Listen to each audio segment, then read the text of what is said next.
Hi guys, welcome to my channel. Please like and subscribe for more videos. Naalala ni Doc Carlos si Moira kung ano na ang kalagayan nito pagkatapos siyang palayasin ni RJ. Ang sabi ni Doc Lindo na baka balang araw, sasabihin na ni Moira ang kanilang sekreto.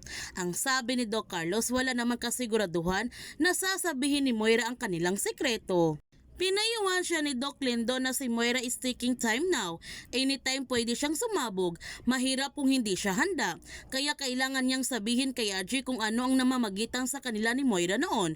Kailangan na niyang sabihin kay RJ ang kanilang sekreto bago pa itong sumabog.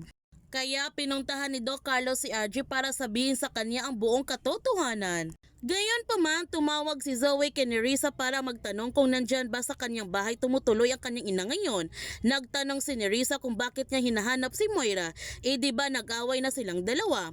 Ang sabi ni Zoe, nag-alala lamang siya sa kanyang ina at may balak ang kanyang ama na kasuhan siya. Kaya kailangan niya itong ipaalam sa kanyang ina para alam na niya ang gagawin niya.